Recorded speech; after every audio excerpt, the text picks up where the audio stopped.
आज की कहानी में आप सबका स्वागत है। नमस्कार। आज हम लेकर आए हैं उपेंद्र नाथ अश्क जी की एक बहुत ही दिलचस्प और सोचने पर मजबूर करने वाली कहानी। यह कहानी का नाम है काले साहब। ये कहानी आज़ादी के ठीक बाद के भारत की तस्वीर दिखाती है। मतलब कैसे समाज बदल रहा था, लोगों की सोच, उस पर एक तीखा व्यंग्य है। बिल्कुल। कहानी एक नए डिप्टी कलेक्टर श्रीवास्तव और एक रिक्शे वाले के बीच की बातचीत से खुलती है। चलिए शुरू करते हैं। तो श्रीवास्तव जी डीएम की कोठी से बाहर निकले, घड़ी देखी, 8 बजे थे। पूरा 1 घंटा खाली था उनके पास। चपरासी ने बताया था कि डीएम साहब 9 बजे तक लौटेंगे। तो उन्होंने सोचा क्यों ना इस 1 घंटे में अपने पुराने दोस्त गजानन से मिल लिया जाए। हाँ, गजानन जो यूनिवर्सिटी में लेक्चरर थे, एलनगंज में रहते था। मतलब एक तीर से 2 शिकार। श्रीवास्तव जी का हमेशा से यही मानना रहा था, बल्कि 2 क्या, अगर 4 काम एक साथ हो सके तो वो कर डालते थे। तभी तो 6-7 साल पहले 50-60 रुपए महीने वाले पत्रकार थे और अब डिप्टी कलेक्टर। और सिर्फ बने ही नहीं, अपनी चालाकी से पोस्टिंग भी इलाहाबाद में करवा ली। जी, तो आज सुबह ही इलाहाबाद पहुंचे थे और पहुंचते ही अफसर से मिलने चले गए, हाजिरी देने। पर डीएम साहब तो लखनऊ से आ रहे हैं, मंत्री जी के यहाँ हाजिरी देने गए थे, तो मिल गया 1 घंटे का खाली वक्त। तो उन्होंने तय किया कि चलो गजानन के यहाँ ही हो आते हैं। कचहरी के पास से गुजरते हुए सड़क पर आ खड़े हुए। और मन में ख्याल आया, एक दिन मैं इसी कचहरी का बड़ा हाकिम बनूंगा। ये सोचते ही गर्व से एड़ियां तन गईं।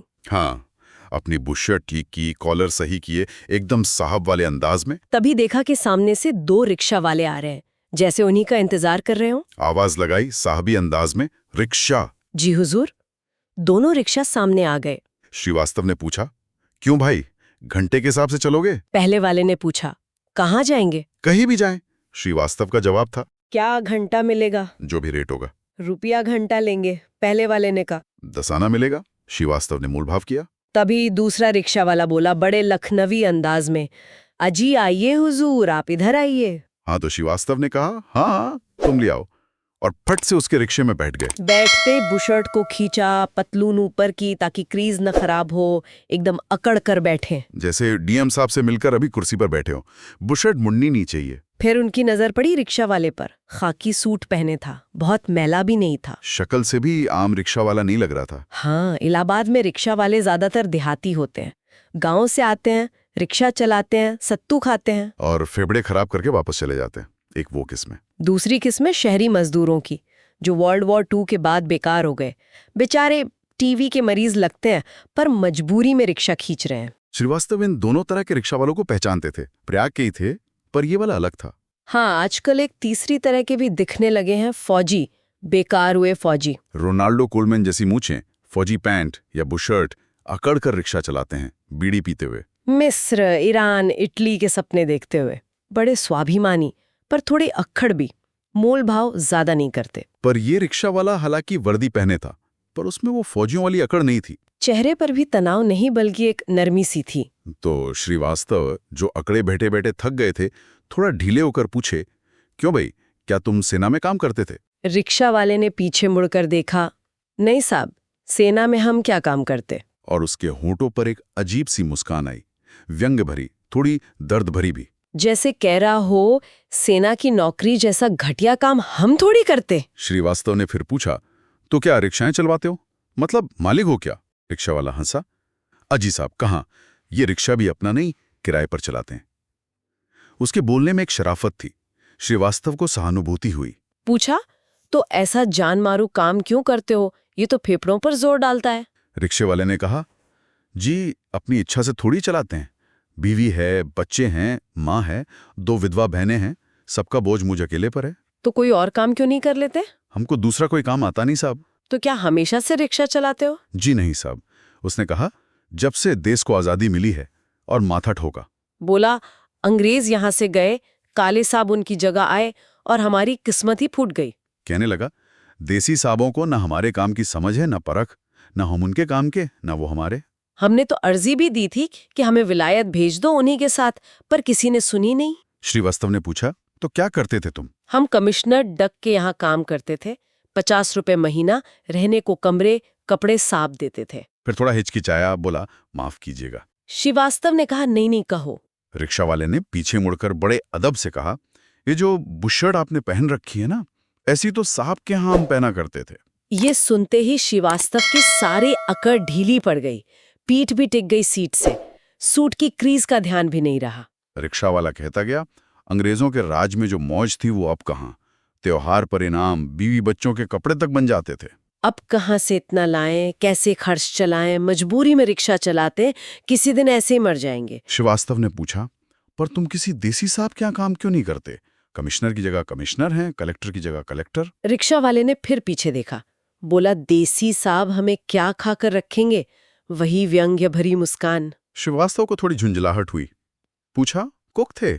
जी नहीं, खानसामागिरी हमसे नहीं होती। तो बैरा थे? जी हाँ, बैरा थे। हम साहब के सिर्फ कपड़े देखते थे। श्रीवास्तव हैरान, कपड़े देखते थे? मतलब बूट वगैरह साफ करते होगे? जी नहीं, बूट तो भंगी साफ करता था, हम सिर्फ कपड़े देखते थे। सारा दिन कपड़ों का क्या देखते थे? श्रीवास्तव ने पूछा। रिक्शा वाला मुस्कुराया, अब साहब आपसे क्या बताएं, आप समझेंगे नहीं। अंग्रेज लोगों की बड़ी बातें थी। एक वक्त में एक सूट पहनते थे, रात का अलग, दफ्तर का अलग, आराम का अलग, सैर का अलग। फिर डिनर सूट, गोल्फ सूट, पोलो सूट, डाउन सूट, शिकार सूट, कितने सारे। उनको ठीक रखना, धोबी को देना लेना, सांप को पहनाना, बस यही काम था हमारा। देसी साहब क्या समझे हमारा काम, वो तो महीनों एक ही सूट घिसाते हैं। फिर उसने उसी अफसर का जिक्र किया जिनकी कोठी से श्रीवास्तव निकले थे।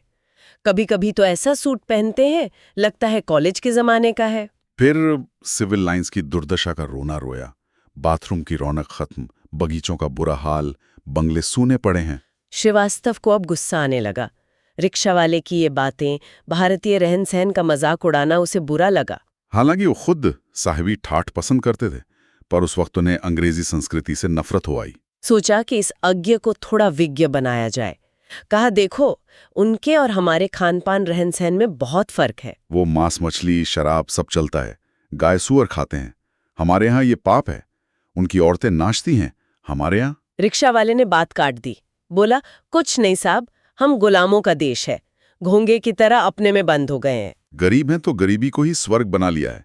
अमीर होकर भी आदत से गरीब हैं, पैसा बैंक में रखते हैं और दाल रोटी खाते हैं। कहने लगा, हमारा साहब बताता था कि पुराने आर्य लोग भी खूब खाते पीते नाचते गाते थे, न पर्दा था न ये बंधन। पैसे का मजाक खर्च करने में है, जमा करने में नहीं। खर्च करो तो कारीगर, मजदूर, दुकानदार सबको काम मिलता है, वरना बेकारी बढ़ती है। फिर अपने अंग्रेज साहब के खर्चे गिनाने लगा। फर्नीचर पे रोगन, व्हाइट वॉश, माली, बैरे, खानसामा, धोबी, भंगी, सबको रोजी मिलती थी। श्रीवास्तव के अंदर जैसे आग लग गई। मन किया कि उठकर इस साहब के कुत्ते की गर्दन पर एक घूंसा मारे। पर रिक्शा तेज चल रहा था तो अपना गुस्सा गोरे अफसरों पर निकाला। बोला, उन सालों का क्या है, जनता को लूटते थे और मौज उड़ाते थे। रिक्शा वाले ने पलटकर बड़ी मासूम सी पर गहरी चोट करती हंसी के साथ कहा, जनता को ये क्या कम लूटते हैं? छोटे से बड़े तक सब खाते हैं। वहां तो बड़े अफसर कुछ शर्माते भी थे, यहाँ तो आपाधापी मची है। बस लेना जानते हैं, देना नहीं जानते। अंग्रेज लेता था तो 10 का पेट पालता था, ये खाते हैं तो जमा करते हैं। और खाएं उड़ाएं भी क्या, आदत भी तो हो। वही धोती कुर्ता, महीनों हजामत नहीं बनवाते। ना ही धोबी बैरा खानसामा, क्या पाएंगे इनसे। श्रीवास्तव मन ही मन कुड़ गया, पर चुप रहा। सोचा, इस कमीने के मुंह क्या लगना। रिक्शा वाला अपनी धुन में कहता गया, दूर क्यों जाएं, रिक्शे वालों को ये देख लीजिए, बड़े से बड़ा सेठ भी मोल भाव करेगा।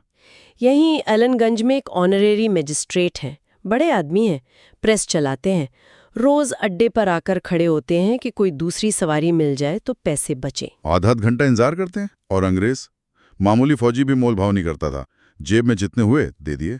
एक बार हमारे साहब की मोटर बिगड़ी तो एलनगंज से कचहरी जाने के 5 रुपए दिए थे रिक्शा वाले को।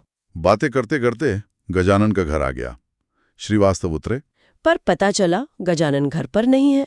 श्रीवास्तव ने अपना कार्ड छोड़ा और रिक्शा वाले से कहा, जल्दी चलो वापस। कचहरी के सामने उतरकर घड़ी देखी, 1 घंटा 10 मिनट हुए थे। हिसाब से तो 10 आने घंटे के हिसाब से 12 आने बनते थे, पर इस रिक्शा वाले को 12 आने देने में श्रीवास्तव को हिचक हुई। साहबों की कब्र पर लात मारते हुए, मतलब मन ही मन, उसने कहा, 1 घंटे से कुछ मिनट ही ऊपर हुए, चलो 2 घंटे के हिसाब से 1 रुपया 4 आने हुए, पर तुम ये लो 2 रुपए, 14 आने बख्शीश समझो। रिक्शा वाले ने एकदम फौजी ढंग से सलाम किया और श्रीवास्तव गर्व से एड़ियां उठाकर डीएम की कोठी की तरफ चल दिए। तभी जो पहला रिक्शा वाला था वो वहीं खड़ा था। उसने जोर से पूछा, क्यों, क्या मिला? दूसरे वाले ने जवाब दिया, 2 रुपए। पहला वाला हैरान, 2 रुपए? ये? दूसरा रिक्शा वाला बोला, हाँ 2 रुपए। किसी देसी अफसर से मैंने कभी कम लिया है जो इससे लेता? साले इन काले साहबों से निपटना मैं ही जानता हूँ। यह आखिरी बात श्रीवास्तव के कानों में पड़ गई। उसकी उठी हुई एड़ियां नीचे आ गईं, शरीर का तनाव, चाल की अकड़ सब ढीली पड़ गई और वो एक आम आदमी की तरह चलता हुआ डीएम के बंगले में दाखिल हो गया। तो ये थी उपेंद्रनाथ अश्क जी की कहानी काले साहब। वाकई सोचने पर मजबूर करती है। आजादी के बाद की उम्मीदें, बदलाव और शायद कुछ मोहभंग भी। बिल्कुल। आशा है हमारे सुनने वालों को ये प्रस्तुति पसंद आई होगी। सुनने के लिए बहुत बहुत धन्यवाद। जी धन्यवाद। अगर आपको ये कहानी अच्छी लगी हो तो इसे लाइक जरूर करें और अपने दोस्तों, परिवार के साथ शेयर भी करें। हमारे चैनल आज की कहानी को सब्सक्राइब करना न भूलें। हाँ, और वो जो घंटी है ना, बेल आइकॉन, उसे भी दबा दें ताकि अगली कहानी आती है आपको पता चल जाए। अगली कहानी के साथ जल्द ही फिर मिलेंगे। तब तक के लिए विदा।